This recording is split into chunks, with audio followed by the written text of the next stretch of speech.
En esta ocasión voy a hablar lo relacionado con el paro cardíaco por una descarga eléctrica, por una electrocución.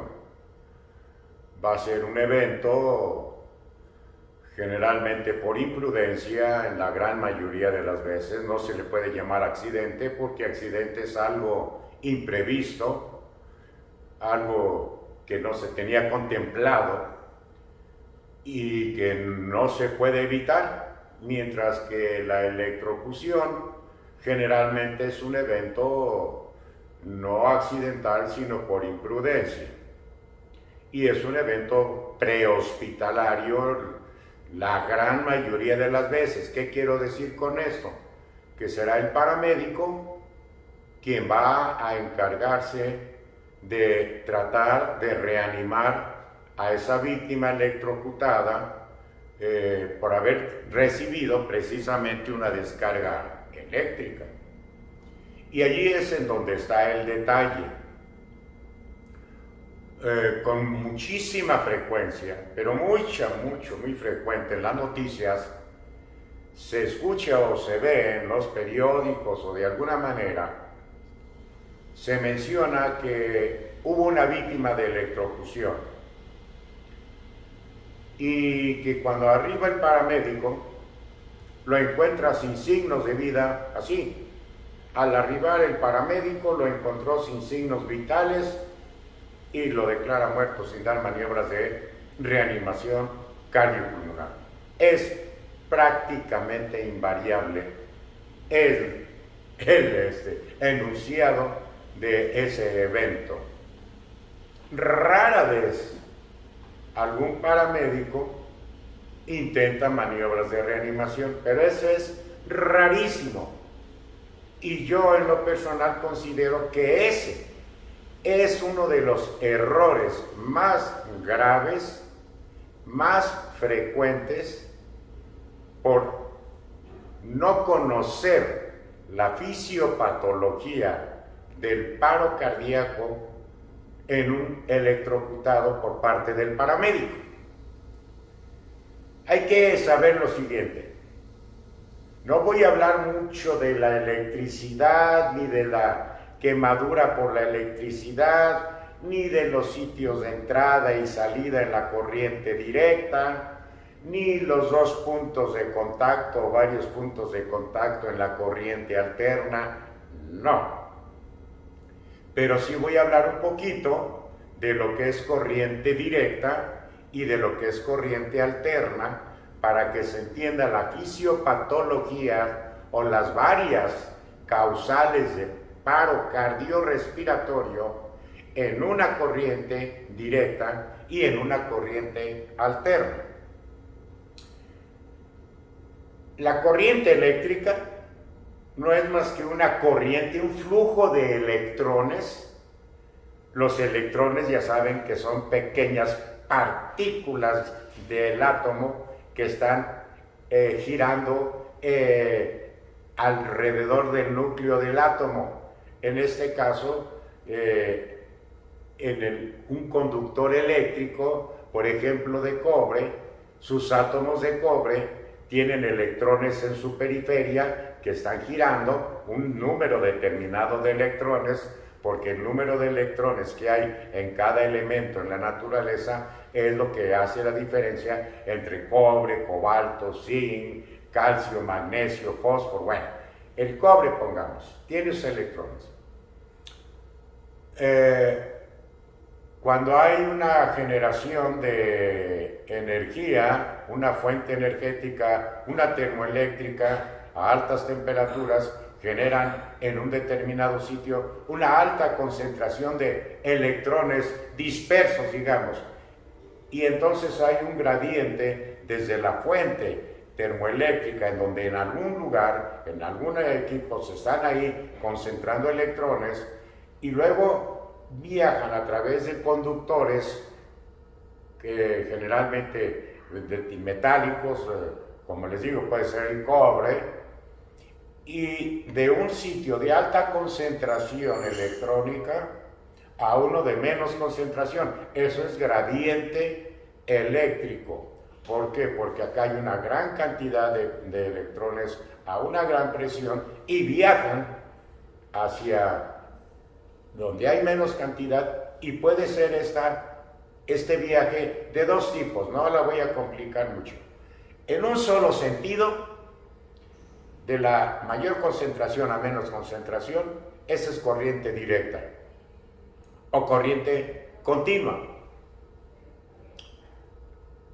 O bien viaja de un sitio a otro y regresa 60 veces por segundo, 60 ciclos, o sea, 120 idas y vueltas, que por lo tanto, como son cada ciclo una ida y un regreso, es un ciclo o un hertz. Entonces, 60 veces por segundo va y viene, corriente alterna o indirecta. En un solo sentido, corriente directa o continua. Generalmente la corriente que llevan pues los cables de alta tensión pueden ser corriente directa o corriente alterna, en un solo sentido o en los dos. Pero en los hogares, la corriente doméstica es corriente alterna, está ciclando, no es una corriente en un sentido.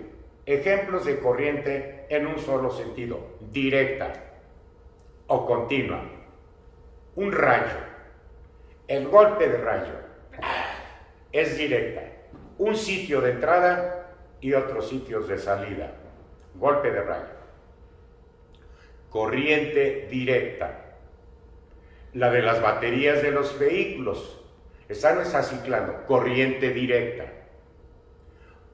Las baterías pequeñas de las lámparas con que iluminamos. Corriente directa en un solo sentido. La desfibrilación, médicamente hablando, corriente directa, que puede ser unifásica en un sentido o bifásica, pero por la tecnología, en un sentido y luego en otro, pero él no está ciclando, corriente directa. Entra y sale.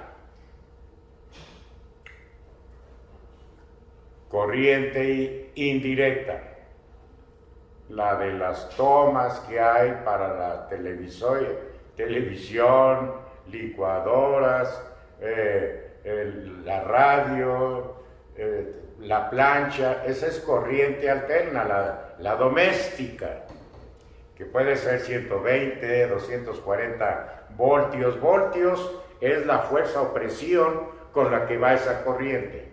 La corriente se mide en amperios, puede ser de 10, 15, 20 miliamperios. Habitualmente por arriba de 20 miliamperios, ahorita voy a explicar, una corriente de 20 miliamperios, ya de ahí para adelante, difícilmente la persona se puede despegar de los cables porque está entrando y saliendo y lo tiene tetanizado. La corriente alterna tiene esa peculiaridad que al estar yendo y viniendo de los sitios de contacto. Aquí no se dice que hay una entrada y salida. Puedo yo tener contactando con una mano o con las dos un cable y estar con corriente alterna y estar viajando hacia tierra y regresándose, porque tiende a irse a tierra, pero se regresa. Mi cuerpo forma parte del circuito. Va y viene y entonces todo mi cuerpo está tetanizado.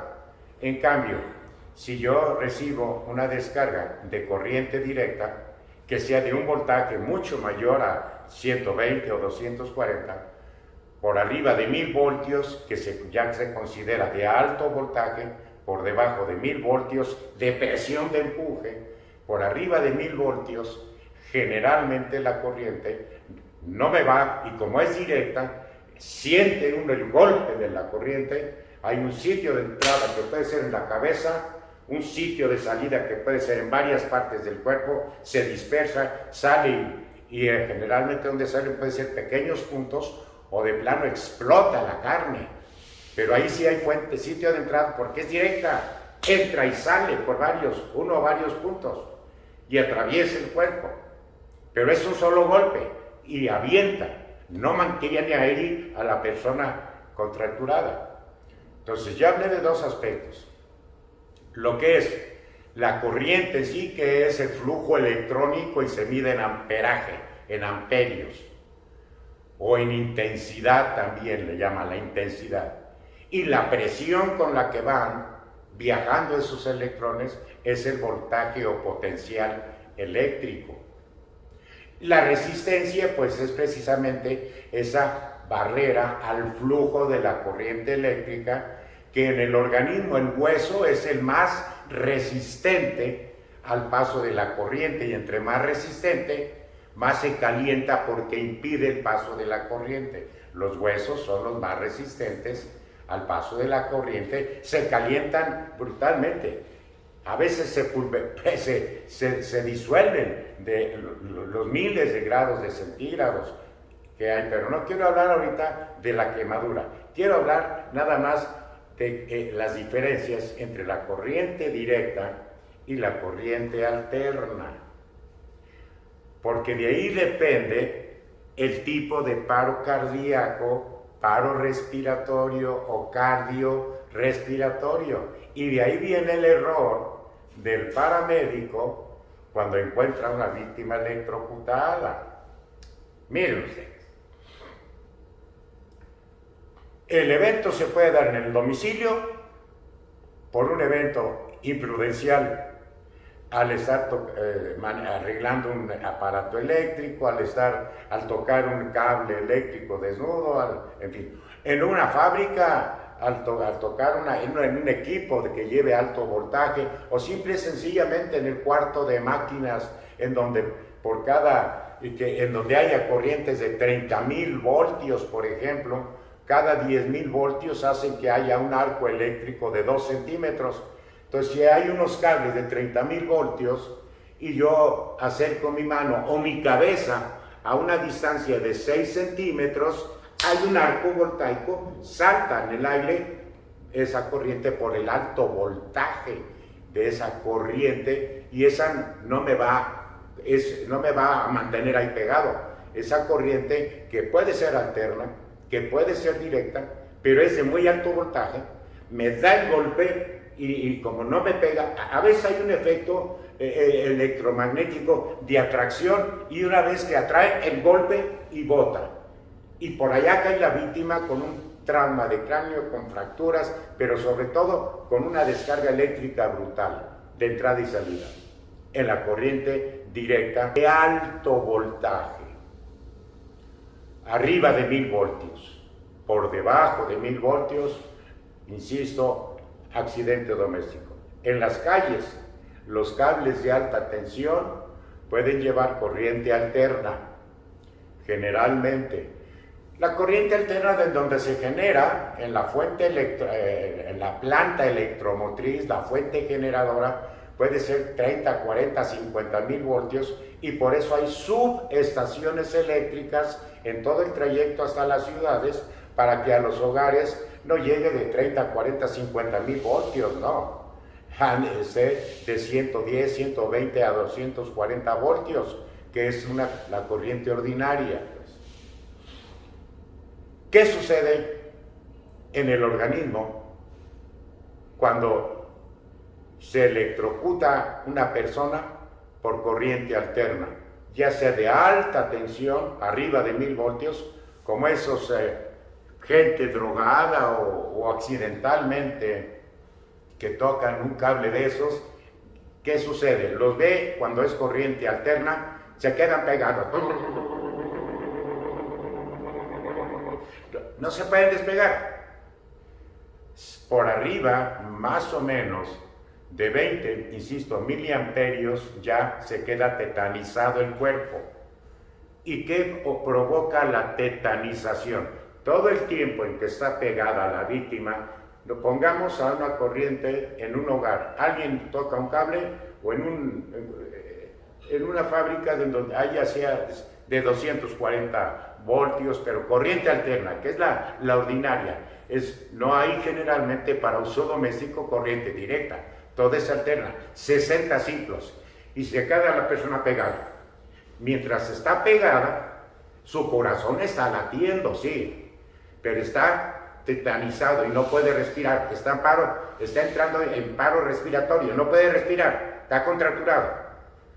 Voy a dar los distintos tipos de paro que hay. Uno es que esté contracturado y no pueda respirar, y luego ya corten la corriente o de alguna manera se despegue y ya está con paro respiratorio, pero además está desde el punto de vista central por la descarga eléctrica que lo puede llevar al paro respiratorio central, o bien puede que el centro respiratorio neurológico funcione, no sé, pero él quedó tetanizado por la descarga, quedó rígido y el corazón puede estar latiendo. Entonces ahí lo primero que hay, no lo va a ver esto el paramédico ni nadie va a saber, va a ver una víctima inconsciente, sin respirar, por dos motivos, fundamentalmente porque está contracturado, y la otra, más remota, en la corriente directa, porque se haya parado el centro respiratorio, pero está sin respirar, y su corazón puede estar latiendo, puede estar con actividad, pero sin respirar. Al no respirar, va a llegar el momento en que la falta de oxígeno va a llevar al paro cardíaco. Y entonces ya hay paro cardiorrespiratorio. Si el paramédico llega, el que sufrió el evento tiene la descarga eléctrica y está tetanizado. Sucedió el evento hace 8 minutos, contracturado, sin respirar, con corazón latiendo, cada vez con menos intensidad, bradicardia, hipoxemia, y se para. Se paró hace 3 minutos, 4 minutos, duró tetanizado 5, 6, 7, 8 minutos, pero tenía actividad cardíaca. Llega el paramédico, minutos después de que el corazón se paró. Llega inconsciente, no respira, no tiene pulsos, lo declara muerto. Error garrafal. Es como un ahogado. Me sacan una víctima ahogada, yo no sé si tiene un minuto de haber caído en paro cardíaco. Primero presentó paro respiratorio, un ahogado, y después paro cardíaco. ¿Cuánto tiempo tenga en paro cardíaco? No lo sé, lo acaban de sacar. Puede tener 1 minuto, 3 minutos, 5 minutos, 10 minutos, yo no sé. Al no saber, yo a un ahogado le doy o le aplico maniobras de reanimación cardiopulmonar de alta calidad, porque yo no sé cuánto tiempo tenga en paro cardíaco. Sé que antes tuvo que haber tenido paro respiratorio, pero puede haber estado inmerso en el agua 3, 4 minutos o 5 con actividad cardíaca, pero sin respirar porque está asfíctico, porque está en el agua, y luego ya presentar el paro cardíaco, cuyo tiempo no lo ignoro y por lo tanto le tengo que aplicar maniobras de reanimación porque es altamente recuperable. Lo mismo pasa con un electrocutado por corriente alterna doméstica o en la calle de alto voltaje que se quedó pegado ahí. Puede haber paro respiratorio por 2 motivos en la corriente alterna. Paro respiratorio durante el evento de la electrocución, si dura un buen rato ahí pegado, es suficiente para que todo el tiempo no puede respirar. Y esa hipoxemia, mientras está así porque no puede respirar, luego ya lo lleva a la inconsciencia y luego al paro respiratorio. Se desconecta la corriente o se cae por su peso y sigue contracturado. Entonces va a haber paro respiratorio por 2 motivos. Por la contractura muscular durante el contacto eléctrico o posteriormente por la tetanización. pero con corazón latiendo. Puede haber, y el corazón dejar de latir minutos después, y ya arribar el médico, el paramédico, y declararlo muerto y dice, no hago nada. La otra, al estar contracturado, la corriente eléctrica alterna desde el punto de vista cardíaco, de la actividad cardíaca, como va y viene en el miocardio, está ciclando en un sentido y en otro, al corazón lo puede llevar al paro cardíaco por fibrilación ventricular. Entonces sí, durante la descarga eléctrica, llevar al paro cardíaco por fibrilación. La gran mayoría de los paros cardíacos por corriente alterna no son por asistolia, en que el corazón se quede mecánicamente sin contraerse y eléctricamente sin haber ninguna actividad. Eso es ausencia de actividad eléctrica cuando no hay nada de impulso eléctrico. Cuando hay algo de impulso eléctrico, pues puede estar latiendo un poquito sin contraerse, pero con impulso eléctrico. No, asistolia, ni impulso eléctrico ni mecánico, está inerte. Fibrilación, el corazón está erráticamente contracturándose sin contraerse. Pues la descarga alterna, la corriente alterna, hace que el corazón esté fibrilando, y si llega el paramédico, ya desconectaron la corriente. Todo lo que es la seguridad antes de abordar a un electrocutado, la seguridad que ya no haya corriente eléctrica, eso ya lo sabemos. Me lo salté, pero eso ya lo sabemos, pues. El hecho es que ya puede acercarse el paramédico y puede encontrar a la víctima en paro cardíaco. Si fue por corriente alterna de alto voltaje o de bajo voltaje, pero alterna, cosa que puede él no saber. Si es en el hogar, de seguro fue alterna, y si lo encuentra inconsciente, sin respirar y sin pulsos, puede ser que desde el inicio haya presentado paro cardíaco por fibrilación. Y le tiene que aplicar un desfibrilador automático externo para ver si está fibrilando y es recuperable. No decir, está inconsciente, no tiene pulsos, no tiene respiración, ya está muerto. No sabemos cuánto tiempo tenga con el paro cardíaco por fibrilación. Obvio, si tiene media hora, pues sí, llegó el paramédico 30 minutos después de la descarga. Si así es, como es muchas veces, pues no va a haber gran cosa que hacer.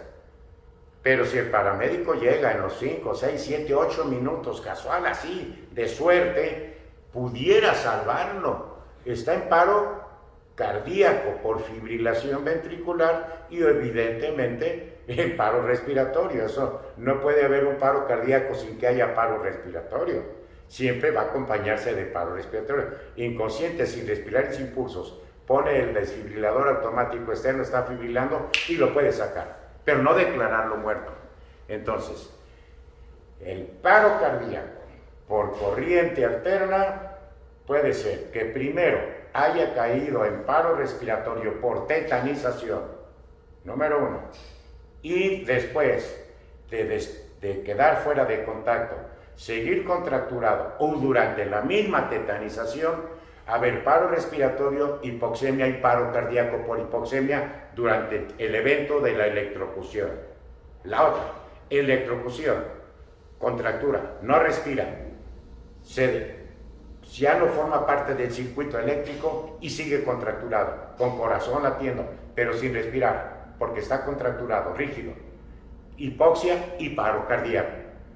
De las dos maneras, paro cardiorrespiratorio, si el evento de estar en contacto dura mucho, o paro respiratorio, nada más por haber estado en contacto sin que se haya detenido el corazón, sigue tetanizado, y esa continuidad de paro respiratorio, porque la contractura post-electrocución impide que respire y lo lleva al paro cardíaco.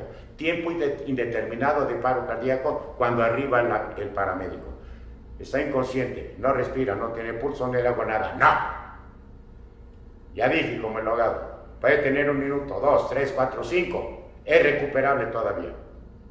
Eso es en cuanto a la corriente alterna, que va y viene, que cicla, que tetaniza, que lleva a fibrilación, que llega a contractura.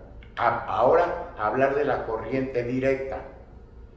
La corriente directa generalmente es de más de 1000 voltios, es de alto voltaje. 1000 voltios es por consenso arriba de 1000, alto voltaje, por debajo de 1000, de bajo voltaje. La corriente directa habitualmente es arriba de los 1000 voltios.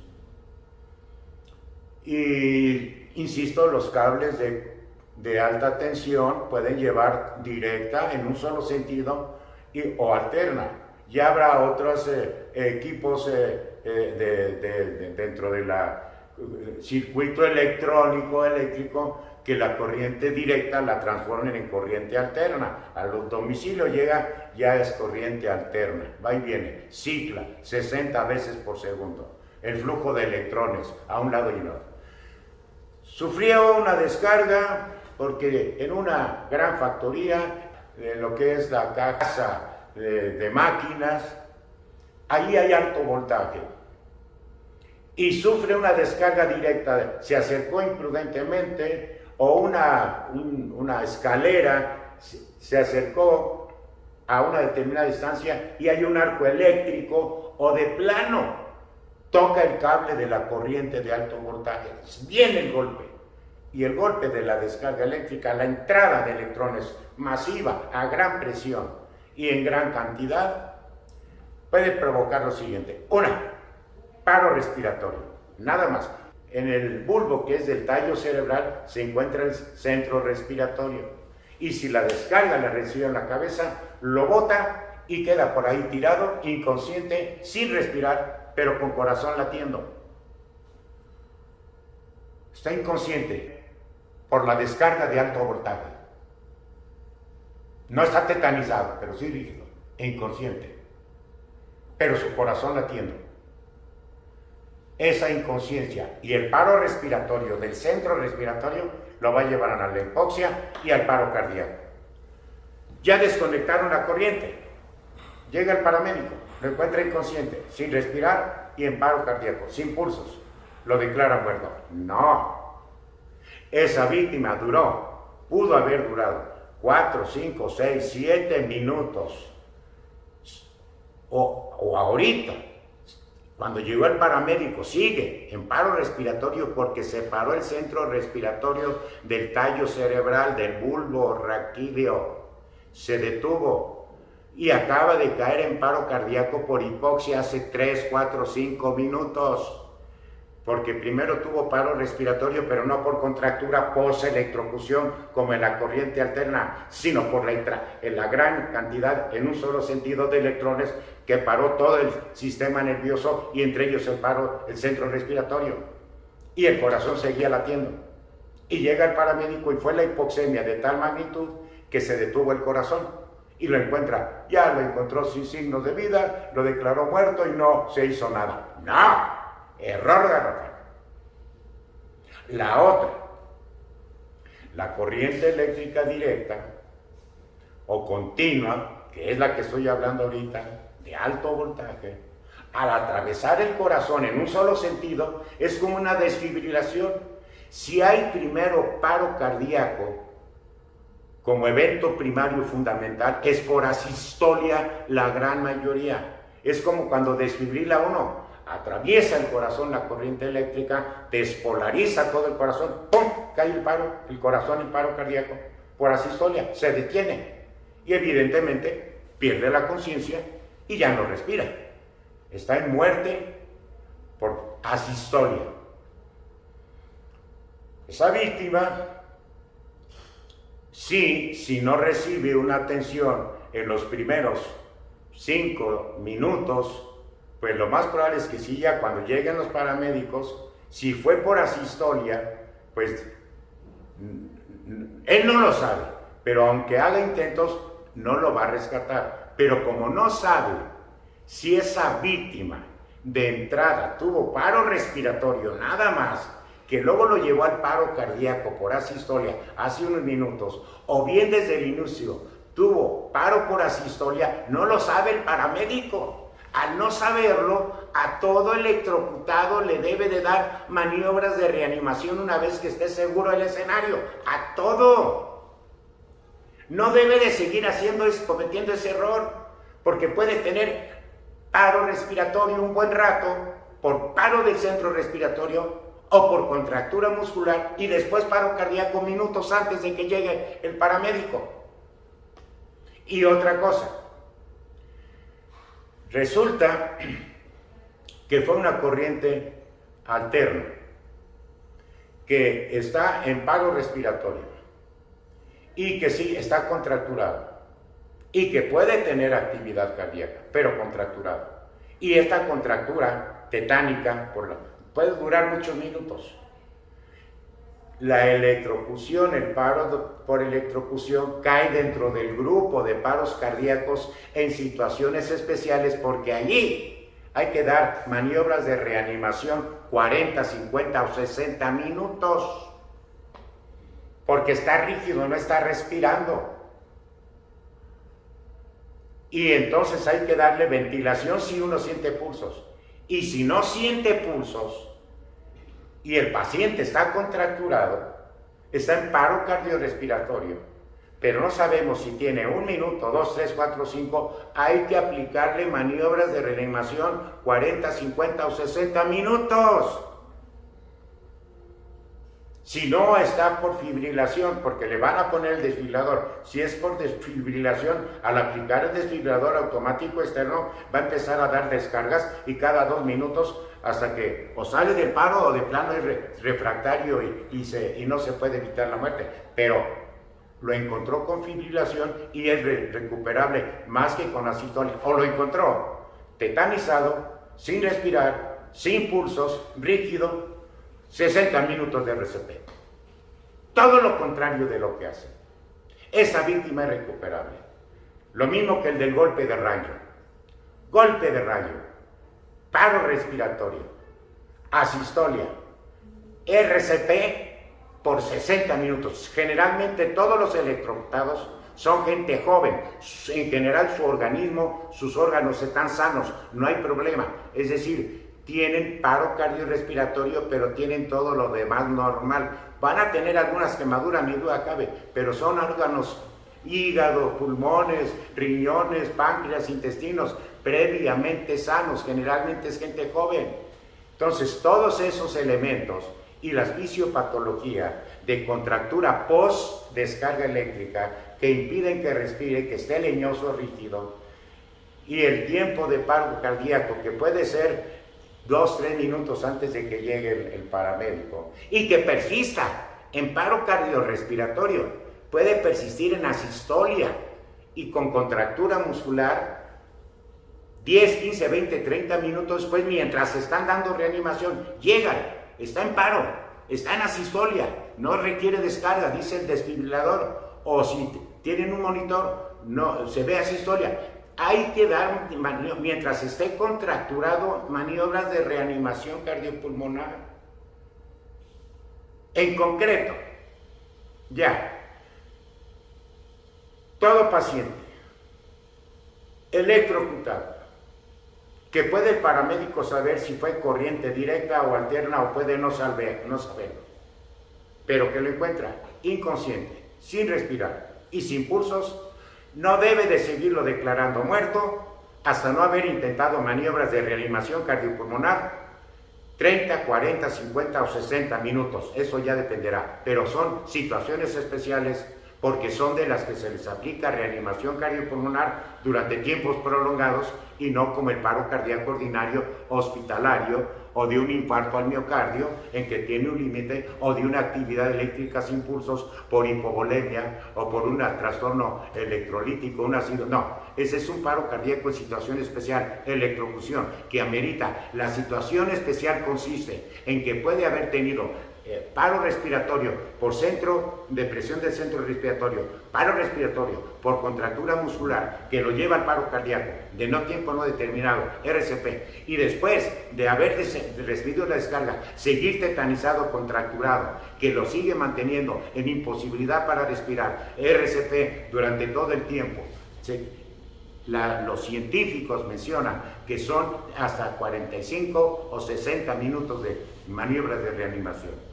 Entonces, aquel paramédico latinoamericano, esto va para los paramédicos y para los bomberos, que son paramédicos también, que conocen el manejo del paro cardíaco, muchos, la gran mayoría, y que son los que con frecuencia ven estos eventos.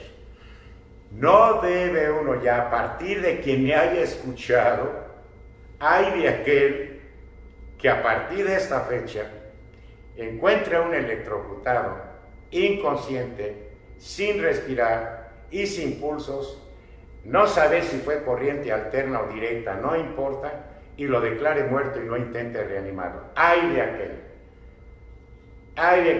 me refiero a que pobre profesional de la salud está totalmente fuera de contexto.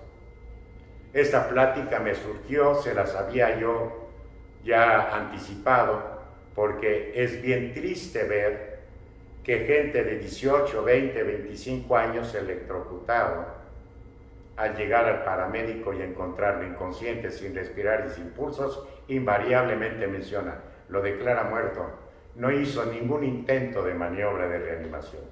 Error garrafal. Así titulo esta plática, error garrafal. No lo hagan, actúen, apliquen maniobras de reanimación cardiopulmonar de alta calidad, sean insistentes, persistentes, que llevan media hora, no importa, que llevan 40 minutos, no importa, ok, ya 60 minutos, ya párenle. No lo transporten con RCP en ruta, no, ahí, RCP básica, va a salir allí o va a morir allí. El paro cardíaco por electrocución no es un paro que se maneje en un servicio de urgencias. No lo va a manejar el urgenciólogo, no. Lo debe de manejar el paramédico o el bombero. Así de sencillo, así de llano y así de simple. Nos estamos viendo. Hasta la próxima.